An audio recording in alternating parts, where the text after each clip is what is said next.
광명규 작 외로운 여행자 첫째 부분 브론테 룸의 새벽. 창문의 스테인드 글라스가 색색까지 빛으로 번쩍이고 있다.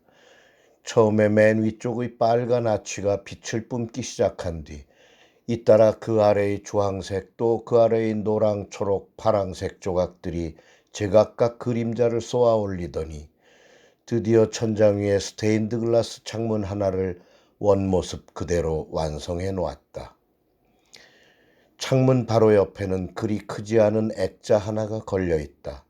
어제 오후 체크인을 하고 목조 층계를 거쳐 3층으로 올라와 브론테 룸이라는 표지가 붙은 이 방에 들어서면서는 액자 속의 여자들과 눈이 마주치며 조금 섬뜩했었다. 비슷비슷하게 생긴 젊은 여자 셋이 삼각형으로 서서 큼직한 눈들을 부릅뜨고 나를 노려보는 것 같았기 때문이다. 그러나 지금은 햇빛의 역광에 가려 그녀들이 눈매는커녕 얼굴의 윤곽조차 뚜렷하게 보이지 않는다. 해가 점점 솟아오름에 따라 벽 쪽으로 밀려갔던 창문의 그림자는 다시 조금씩 바닥으로 흘러내리다가 급기야는 방향을 돌려 침대 위로 기어오르기 시작했다. 나는 아직 잠이 덜 깬 몽롱한 눈으로 햇빛의 유희를 바라보고 있다. 꿈속인 것 같기도 하고 무지개 속에 들어가 누워있는 것 같기도 하다.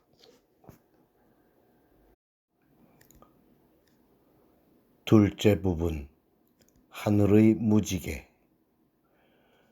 그저께 그라스미어에 있었을 때는 정말 무지개가 보고 싶어 자꾸만 하늘을 올려다 보았었다.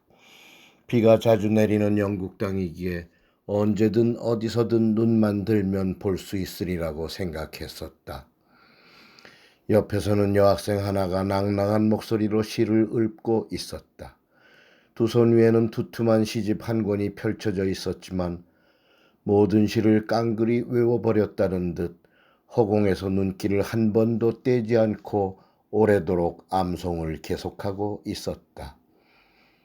바로 앞에는 19세기 개관 시인 윌리엄 워즈워스의 묘석이 서 있었다. 세인트 오스월즈라는 오래된 교회의 묘지였다. 나는 방해가 될까봐 사진 찍는 것도 미뤄놓고 가만히 서서 귀를 기울였다. 제목을 알 수 없는 시 한 편이 끝나고 구름처럼 외롭게 떠돌아다녔네로 시작하는 수선화가 읊어지더니 그 다음엔 반갑게도 내가 중학교 졸업반 때 외웠던 하늘의 무지개를 바라볼 때면 내 가슴이 뛰노라로 이어졌다. 여학생의 낭송을 따라 입속으로 시를 외면서 그때 이 영시를 외우게 했던 여선생님의 얼굴을 떠올렸다. 그러면서 바로 지금 머리 위에 큼직한 무지개가 떴으면 좋겠다는 생각으로 이쪽 저쪽을 연신 두리번거렸다. 그 전날 런던에서 비행기를 갈아타고 에딘버러 공항에 내리던 때만 해도 어디 가서 무슨 구경을 할 것인지 전혀 아이디어가 없었다. 그래서 차라리 2시간 거리에 있는 세인트 앤드루스의 오래된 골프 코스나 찾아가 황량한 페어웨이와 무섭도록 큰 벙커들이나 구경하고 나서 클럽하우스에서 커피나 한잔 한 뒤 기념으로 프로샵에서 엠블럼 박힌 티셔츠나 사들고 터덜터덜 돌아올까 하는 생각도 했었다.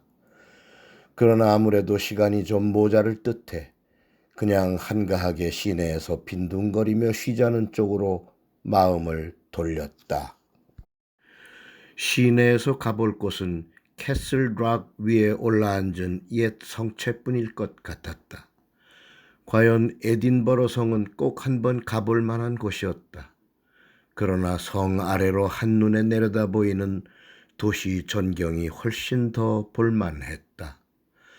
1시간쯤 머문 끝에 이젠 슬슬 내려가 봐야겠다며 돌아서려는데 문득 하늘에서 크리스탈 잔 부딪히듯 쨍 하는 소리가 들려왔다.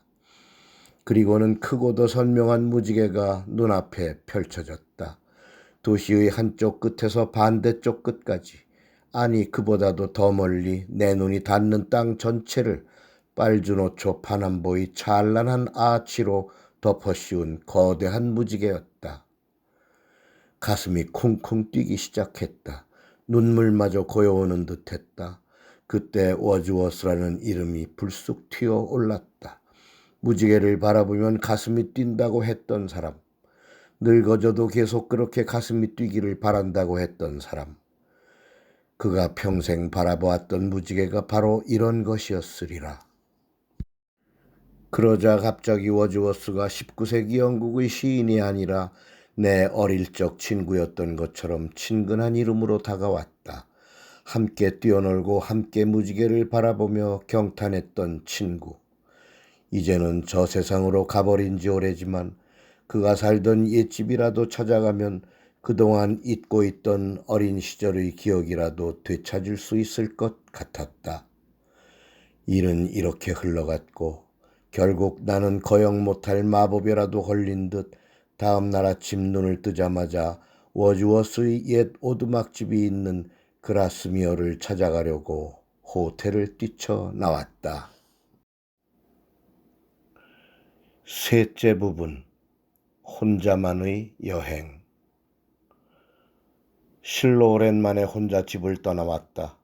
50년 전 고등학교 졸업 무렵 유럽으로 배낭여행을 다녀온 이후 출장 때 말고는 한 번도 그랬던 적이 없었다.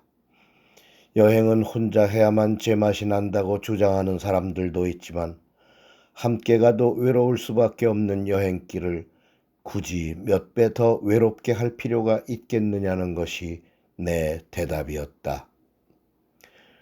그러니까 지난 1년간 외국이든 국내든 여행이라고는 생각조차 해본 적 없이 집안에 틀어박혀 지냈던 것도 나로서는 당연한 일이었다.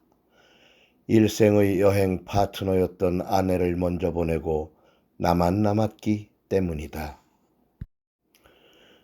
그동안 혼자 사는 것에는 꽤 익숙해졌다.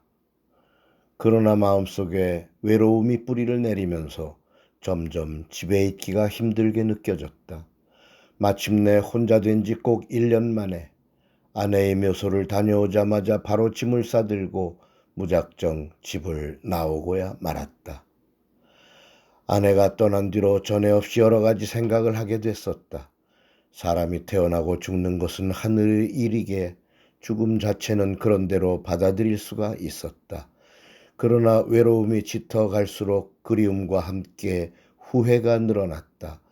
만일 거꾸로 내가 먼저 가고 아내만 남아서 죽은 나를 생각하게 되었다면 그리움이야 몰라도 최소한 후회는 없었을 텐데 나는 어쩌다가 이렇게 날로 후회가 늘어나도록 잘못만 하며 살았던 것일까? 그렇게도 실컷 내 마음대로 살고 나서 이렇게 뒤늦은 후회를 하게 되었다는 것이 때로는 더 후회스럽기도 했었다. 그러면서도 한편으로는 이왕 혼자가 되었으니 이제부터라도 좀 색다르게 살아볼 방법이 없을까 하고 무언가 힌트를 얻어보려고 여기저기 눈길을 돌려보는 새로운 버릇도 생겨났다. 아마 그것 또한 이번 여행의 동기가 되었을는지 모르겠다.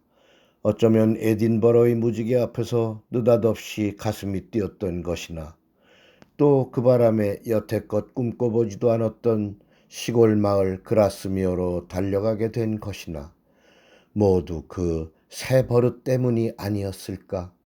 그뿐 아니라 내 친걸음에 이제는 영국 땅 전체를 돌며 옛 문학가들이 살았던 흔적을 샅샅이 살펴보겠다는 야심찬 계획까지 세우게 된 것도. 어쩌면 철없던 옛날 대학교 영문과 시절 오직 과외로 돈 벌 궁리만 했을 뿐 영문학에는 관심조차 없었던 것을 뒤늦게나마 보상하려는 의도도 있었을는지 모르겠다. 하기야 애초에 영문과를 가게 되었던 것부터가 순수한 나 자신의 선택이 아니라 중학교 때 짝사랑했던 영어 선생님 때문이었던 것이니 꼭 보상까지 해야 할 일은 아니라고도 볼 수 있겠지만 넷째 부분, 여인숙. 그라스묘에서 느지막이 아침을 먹고 수선화 핀 강가를 산책한 다음 택시를 불러 역으로 갔다. 기차는 점심때나 되어서야 떠났지만 오후 3시도 안 돼 하워스역에 도착했다. 저 브론테 자매들이 집에서 제일 가까운 여인숙에 데려다 주세요. Yes, sir. 택시는 바쁜 여행자를 위해 민첩하게 달렸다. 브론테 여인숙입니다. 굵은 돌조각들이 촘촘히 박힌 덜그럭거리는 오르막 골목길이었다. 작은 트렁크를 들고 2칸짜리 층계를 올라 문을 열고 들어서 보니 여인숙이 아니라 카페였다. 낮 시간이라 그런지 홀은 완전히 비어 있었고 맨 안쪽 카운터에도 손님이든 주인이든 사람이라고는 없었다. 잘못 들어온 것 같아 되돌아 나가려는데 카운터 뒤에서 사내 하나가 허리를 펴고 일어서며 모습을 드러냈다. 어서 오세요, 선생님. 뭘 도와드릴까요? 잘못 들어왔나 봐요.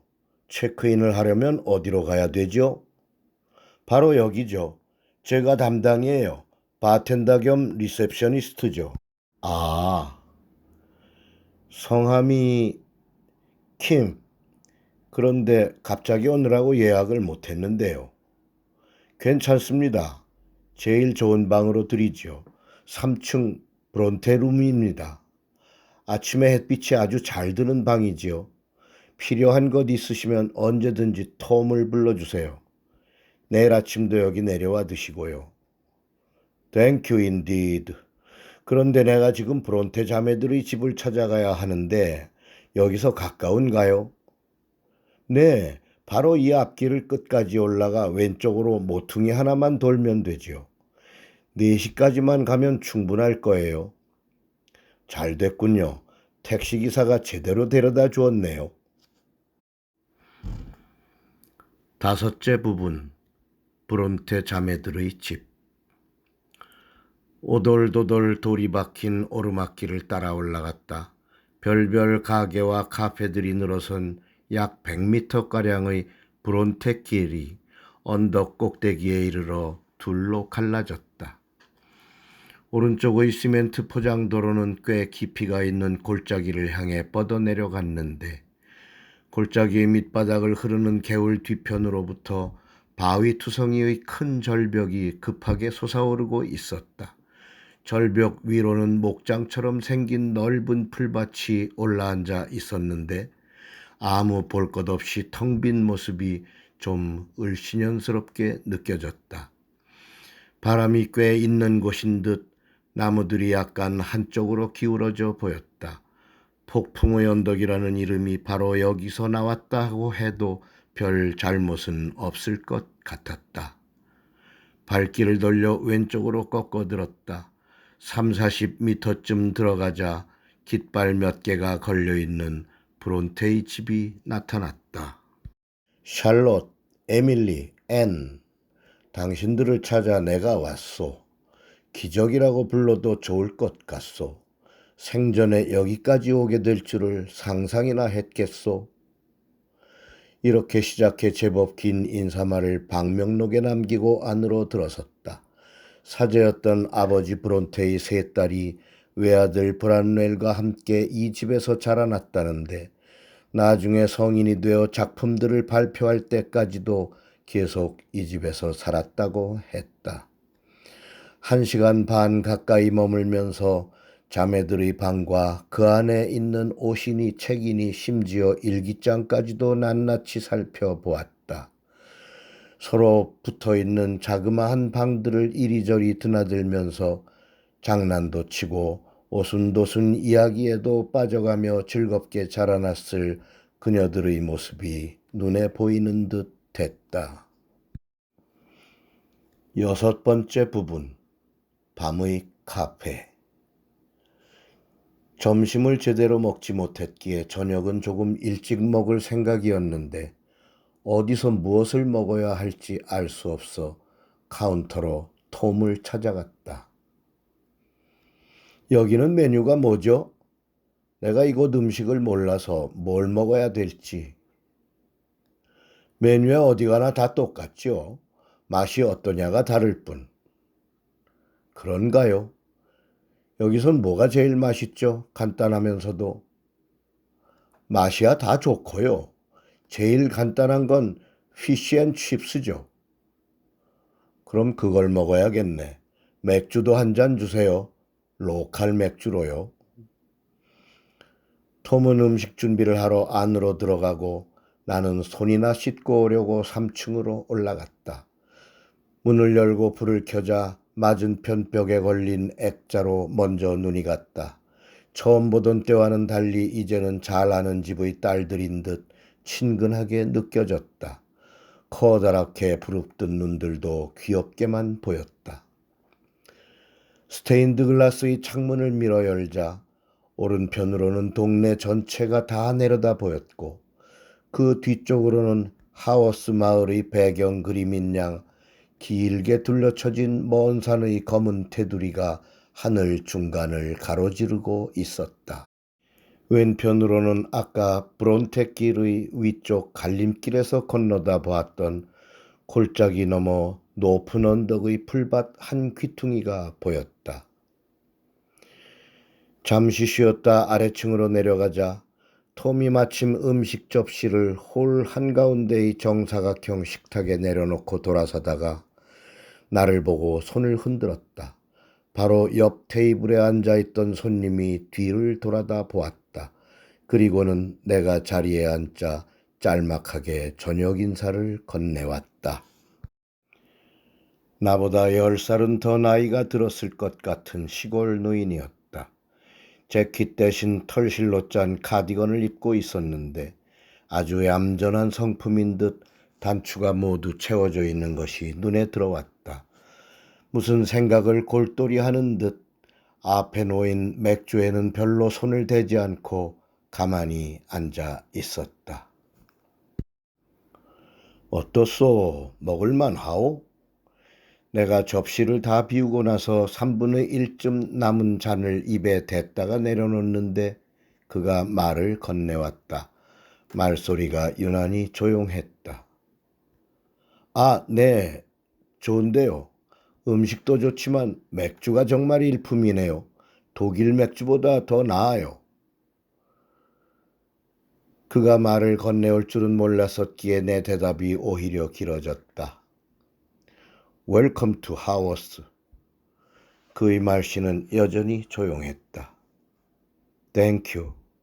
나는 고개도 끄덕이지 않고 짧게 답했다. 그러자 제대로 된 인사가 아니었다는 생각이 들었다. To you. 다시 잔을 들어 그를 향해 기울이며 말했다. Thank you.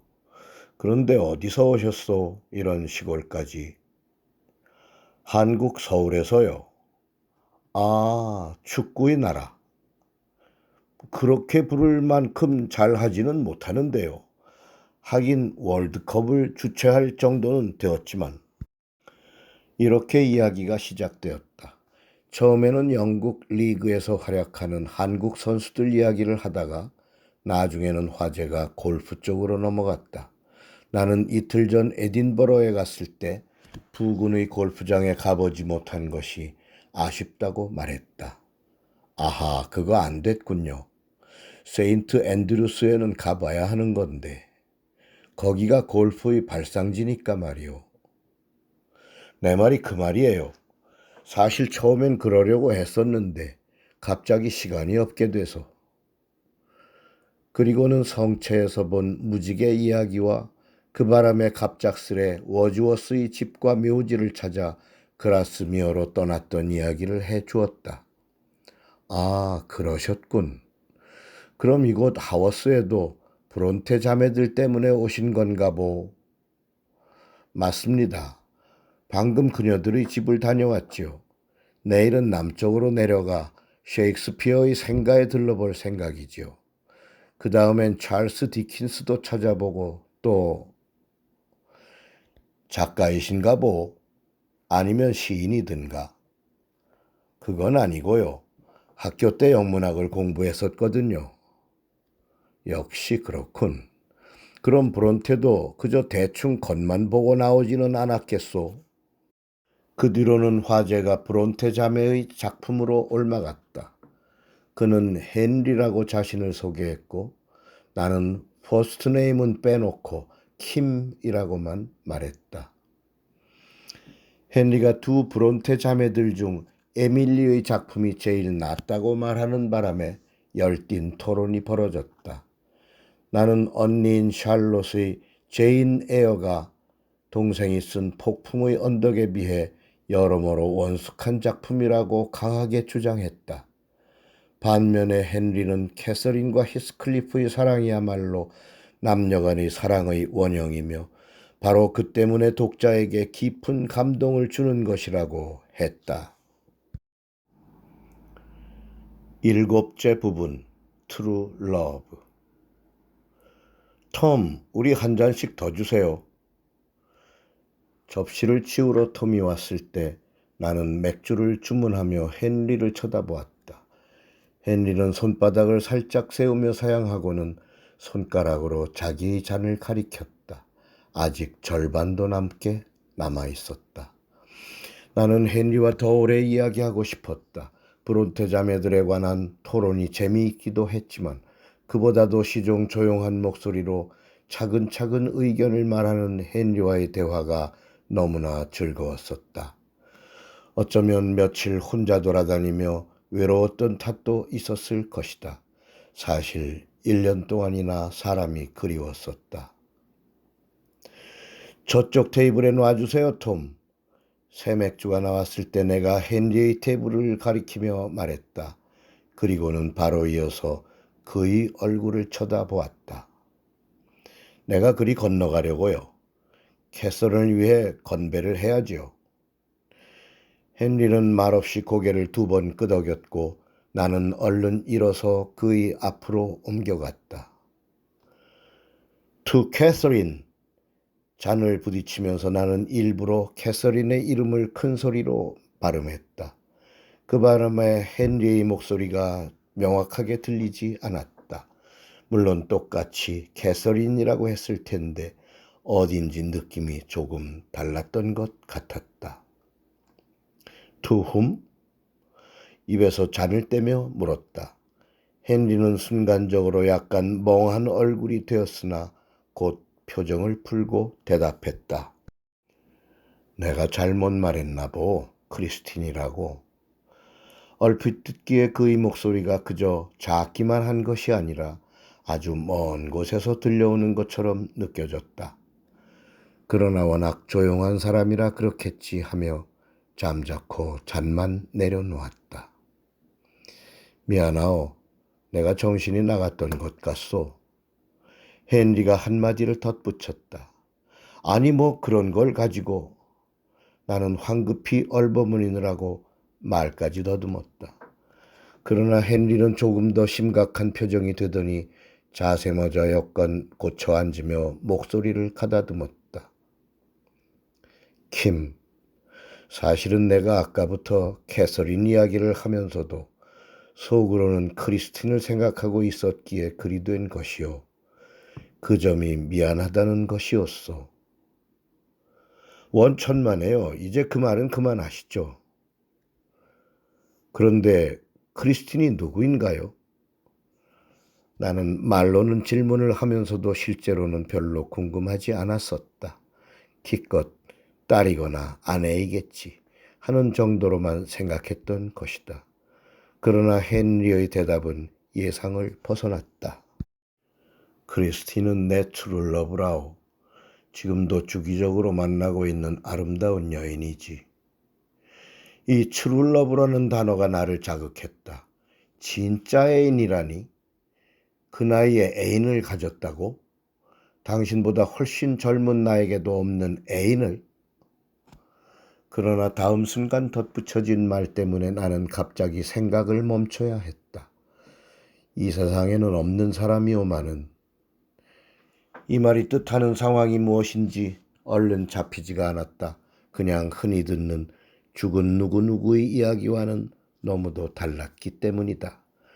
다행히 헨리의 이야기는 거기서 끝나지 않았다. 크리스틴이 어떻게 세상을 떠났는지는 말하지 않겠소. 사람들은 그녀가 오래전에 죽었다고 생각하지만 나는 동의하지 않소. 장소만 다를 뿐 지금도 살아있기 때문이요. 나는 여전히 이해가 되지 않아 뭐라고 대꾸를 못하고 그를 쳐다보기만 했다. 킴, 당신도 아마 영혼의 영생을 믿고 있을 것이요. 우리의 생명이 시작되던 순간 몸 안에 불어넣어졌던 그 영혼이 나중에 우리가 죽을 때 함께 죽는 것이 아니라 영혼들이 세계로 돌아가 영원히 살게 된다는 것 말이요. 나는 고개만 조그맣게 끄덕였다. 크리스틴도 지금 바로 그곳에 가 있소.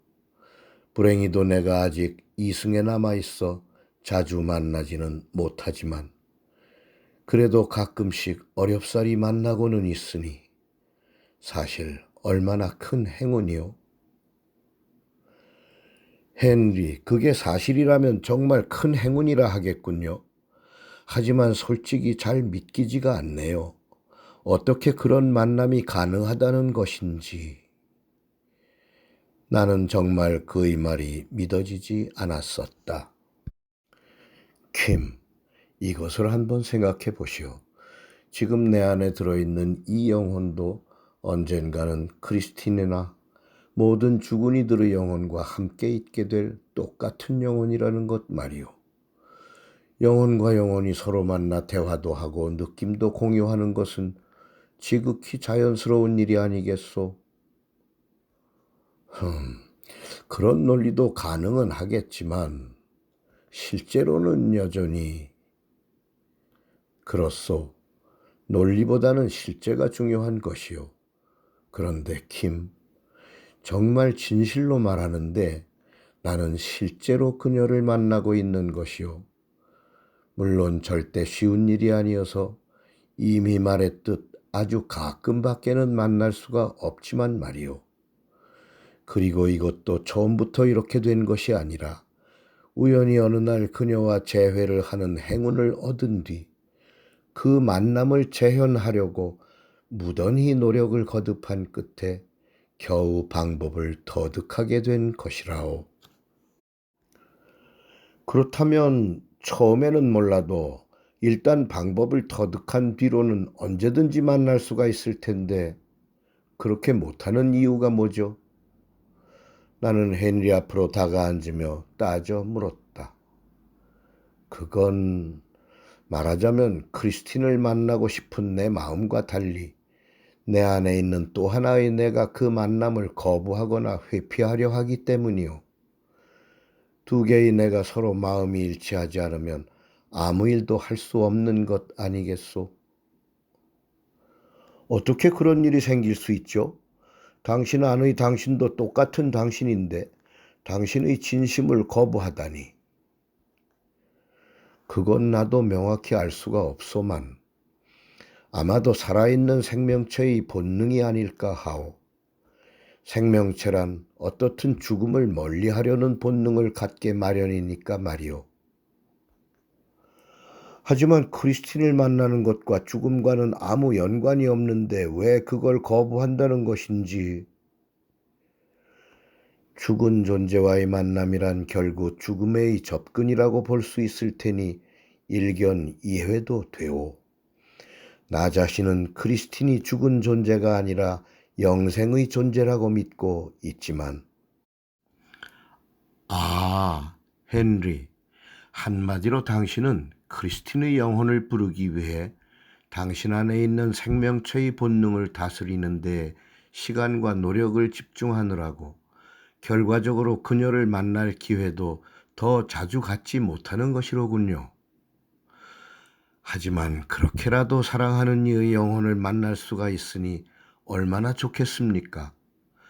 나 같은 보통 사람의 입장에서는 그와 같은 영혼의 만남이란 거의 불가능한 일이라고 생각되지만 말이죠. 킴, 그건 결코 불가능한 일이 아니오. 어려운 것은 사실이지만 노력하기에 달렸소.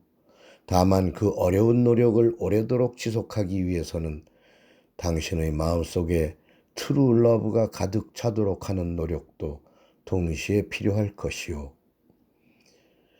헨리는 아주 작고 나지막한 목소리로 이야기했지만 한마디 한마디가 내 마음속에 그대로 들어와 박히는 것 같았다. 8째 부분, 비밀. 마침내 나도 나 자신의 이야기를 털어놓기로 했다. 헨리, 나는 1년 전 아내가 세상을 떠난 뒤 날이 갈수록 그녀가 그리우면서도 생전의 잘못에 대한 후회가 늘어나 마음이 괴로운 상태랍니다. 당신처럼 나도 그녀의 영혼과 재회에서 한 번만이라도 내 마음을 전할 수 있다면 얼마나 좋을까요? 오, 그렇군요, 킴. 헨리는 한참 동안 말없이 나를 바라보았다. 그의 표정에는 연민이 들어있었다. 나 또한 말없이 한참 동안 헨리를 바라보았다. 그의 말대로 트루러브가 마음속에 가득한 헨리. 그는 단순한 행운아가 아니라 성자였다. 헨리, 내가 여행을 그만두고 여기 남아서 당신이 크리스틴을 만나는 것도 보고 그 방법도 배우면 안 될까요? 나는 그 순간 정말 그렇게 하고 싶었다. 킴, 그 일은 누가 가르쳐줘서 배울 수 있는 것이 아니고 스스로 터득해야만 하는 것이오. 당신도 마음속에 트루러브가 가득하니 자신의 노력만으로 꼭 성공할 것이오. 다만 훗날 그렇게 되었을 때를 위해 내가 미리 일러줄 말이 딱 하나 있어. 어느 날 드디어 당신이 저 세상의 아내를 불러낼 수 있게 되었을 때 반드시 당신만의 안전한 장소가 있어야만 하오. 왜냐하면 다른 사람들이 방해가 있으면 영혼끼리의 만남이 불가능하기 때문이요. 내가 15년 전 저승으로 간 크리스틴과 재회의 행운을 얻었던 것도 그런 비밀의 장소가 있었기에 가능했었고, 또 지금껏 어렵게나마 재회를 반복할 수 있는 것도 그 덕이라오. 이 말에 나는 완전히 깨어났다. 그동안은 마치 절반쯤 환각에 빠져 있는 듯 몽롱했었다. 헨리, 당신의 비밀 장소를 보게 해 주십시오. 나는 거의 꿇어 엎드리다시피 하며 애원했다.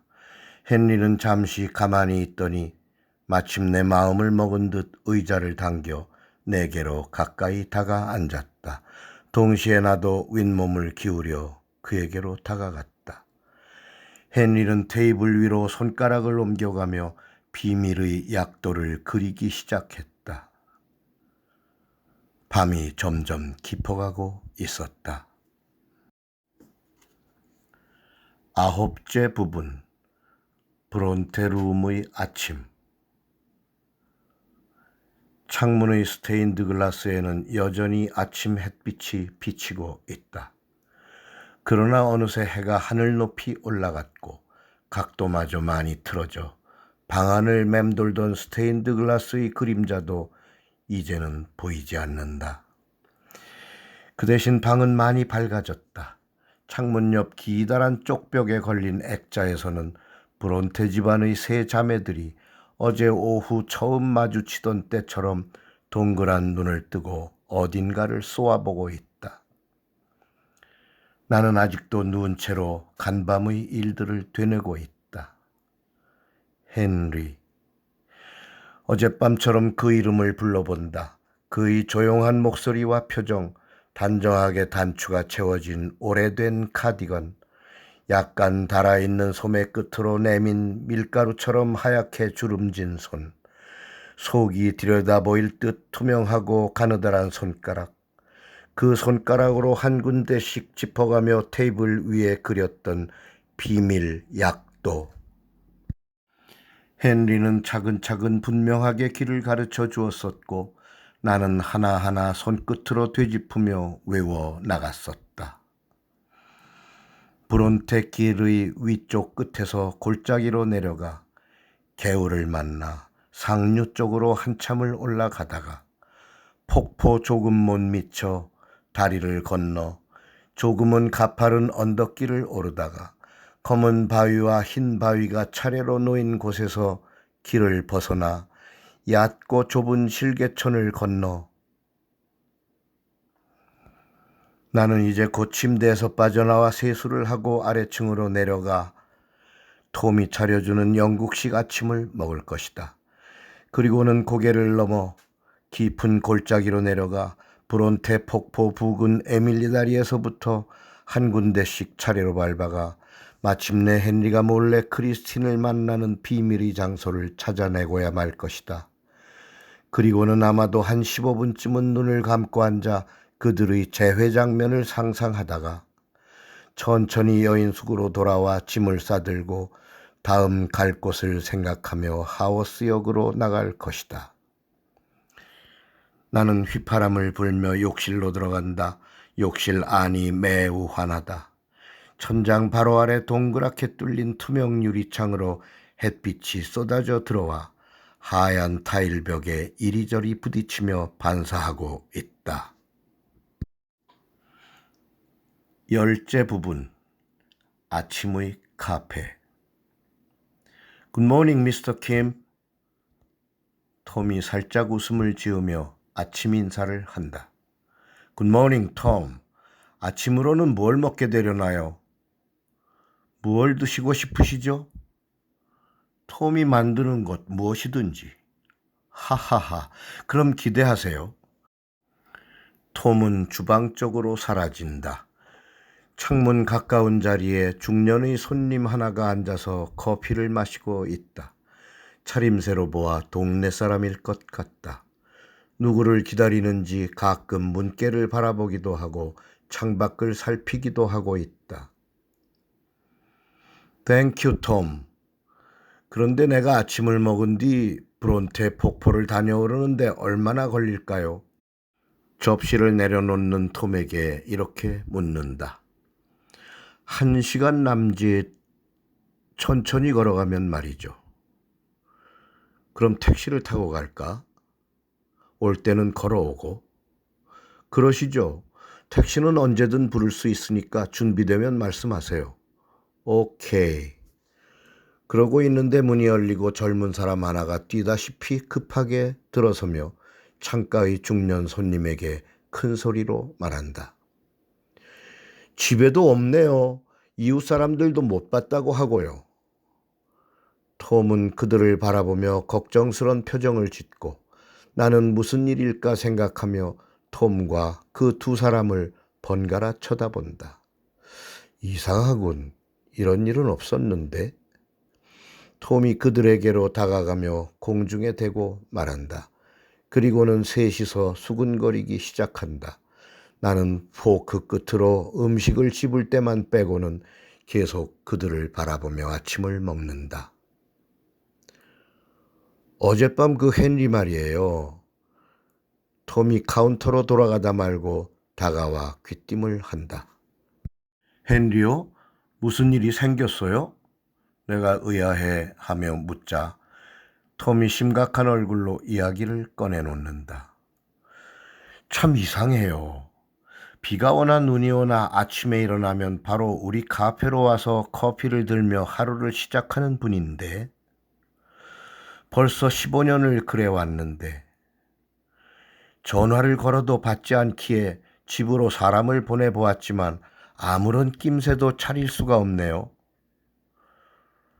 사실 어젯밤 평소보다 많이 쇠약해 보여서 걱정이 됐었지만 모처럼 킴 선생님과 오래오래 말씀을 나누시기에 겉보기와는 달리 상태가 아주 좋으신가 했었는데 다시 생각하니 마치 며칠 굶은 사람처럼 얼굴에 핏기도 없고 목소리에도 힘이 없으셨던 게 떠올라 자꾸만 불길한 느낌이 드네요.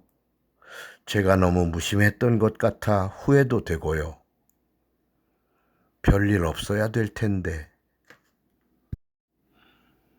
11번째 부분, 고백. 톰의 이야기를 들으며 얼핏 해답이 보였었다. 헨리가 그처럼 흔적 없이 사라졌다면 갔을 만한 곳이 어디 있는지 나는 알 것 같았다. 물론 그런 말을 꺼낼 수는 없었다. 어젯밤의 이야기를 들려줘 보았자 믿을 사람도 없을 것이었다. 그보다도 그 이야기는 절대 발설할 수 없는 비밀이었다. 헨리에게도 목숨처럼 중요한 비밀이었지만 조금 뒤 남몰래 그곳을 찾아갈 나 자신에게도 마찬가지로 영원히 지켜야 할 비밀이었다. 나는 급히 방으로 올라와 부지런히 짐을 싸고 있다.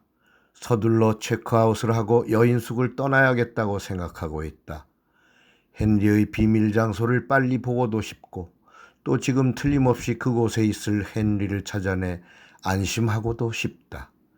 그리고 무엇보다도 비밀을 잘 지키기 위해 카페 사람들로부터 우선 멀어져야만 하겠다는 생각이다. 헨리는 틀림없이 그곳에 있을 것이다. 아마 어젯밤이 아니면 동이 틀 때 몰래 그리로 갔을 것이다. 그러기에 이웃에서도 그를 본 사람이 없는 것이다. 헨리는 밤새 자신의 본능을 다스리느라고 힘이 들었을 것이다. 톰이 보기에 어젯밤 유난히 기운이 없었다는 것도 아마 크리스틴을 만나기 위한 준비로 한동안 단식 같은 과정을 거쳐왔기 때문이리라. 그래서 아마 지금쯤은 육신이 거의 죽음의 문턱에까지 도달해 있을 것이다. 그뿐이 아니라 이미 삶의 본능을 이겨냈을 그의 영혼은 이제 완전히 자유를 찾은 불멸의 존재나 마찬가지가 되어 아무 욕심 없이 자신의 트루러브 크리스틴을 부르고 있을 것이다. 이제 나는 헨리의 비밀 장소를 보는 것에서 그치지 않고 이승과 저승의 두 영혼이 재회하는 현장을 목격하는 일생일대의 행운을 누리게 된 것이다. 나 자신도 잠시나마 헨리처럼 저 세상에 가 있는 아내를 잠시 불러올 수만 있다면, 그렇다면 아내에게 무슨 말부터 해야 할까? 미안하다는 말과 사랑한다는 말 중에 무엇을 먼저 고백해야 할까? 사실 그 두 마디 말은 같은 뜻일 테니 어떻게 말해도 좋으리라. 아니면 아무 말도 못한들도 어떠랴. 다시 만난다는 것만으로도 행운을 뛰어넘는 기적인 것이니. 하지만 그 기적을 위해서 나는 과연 헨리처럼 본능적인 삶의 욕구를 내던질 수 있을까? 내 마음을 헨리처럼 트루 러브로 가득 채울 수 있을까? 12번째, 외로운 여행자. 언제 왔는지 기다리고 있던 택시에서 기사가 내려 트렁크를 받아든다. 어제 오후 하워스역에서부터 브론테 여인숙까지 태워다 준 바로 그 사람이다. 골짜기 안의 폭포로 가신다고요? 그가 기분 좋은 목소리로 묻는다. 네. 택시는 약간 덜덜거리며 돌길을 올라간다. 거울 속으로 여인숙의 창문이 보이다가 사라진다. 골목길이 끝나면서 골짜기 건너편 고원의 풀밭이 다시 한번 시선을 끌어당긴다. 택시는 이제 시멘트로 포장된 내리막길로 접어들고 있다. 갑자기 가슴이 뛰기 시작한다. 헨리의 얼굴이 내 눈 바로 앞에 떠 있다. 톰의 말처럼 핏기가 없는 하얀 얼굴이다. 목소리도 이제는 거의 들리지 않을 만큼 작아져 있다. 아마도 크리스틴과의 대화에 목소리는 필요치 않으리라. 어쩌면 생명조차도 필요가 없으리라. 두 영혼이 반갑게 만나고 있다. 구름이 섞이듯 포옹을 하고 그리고는 함께 떠오르기 시작한다. 골짜기 위로, 절벽 위로, 바람 부는 언덕의 풀밭 위로, 하늘 속으로. 문득 하늘에서 크리스탈 잔을 부딪히듯 쨍 하는 소리가 들린다. 그리고는 눈앞에서 무지개가 피어오른다. 기사 양반, 차를 돌리세요. 역으로 가야겠어요. 할 일이 너무 많아 폭포에 갈 시간이 없어요. 나는 급한 일이 생각난 사람처럼 큰 소리로 외친다. 역으로요? 점심때까지는 기차가 없는데요. 그럼 그냥 2차로 내려가면 얼마나 걸릴까요? 저기 저 남쪽 셰익스피어의 생가까지 가려면. 스트래포드 말씀이시죠? 3시간이면 갈 수 있죠. 곧장 그리로 갑시다. Yes, sir. 그럼 남쪽으로 방향을 틀겠습니다. 기사는 거울 속으로 나를 힐끗 쳐다보며 싱긋 웃고는 힘차게 자동차를 회전시킨다. 소설가이신가 봐요? 기사가 가볍게 묻는다. 왜, 뭘 보고요? 혼자 외롭게 여행하시고 또 소설가들이 집만 찾아다니시니. 잘 보셨군요. 하지만 아니에요. 뭐 곧 소설가가 될지도 모르죠. 아니, 꼭 될 거예요. 이번 여행이 끝나면 글을 쓰기 시작할 거예요. 쓸 이야기가 많거든요. 작품을 꼭 보여줘야 할 사람도 있고요. 나는 이렇게 대답하며 잠깐 눈을 감는다. 생전의 아내 얼굴이 떠오른다. 난 당신이 돈을 버는 것보다 소설가가 되었으면 좋겠어요. 오랜만에 들어보는 목소리가 예전과 다름이 없다. 그래, 지금부터라도 글을 쓰겠어. 첫 작품을 들고 당신을 찾아갈 거야. 그렇게 재회할 거야. 나는 다시 눈을 뜨고 밖을 내다본다.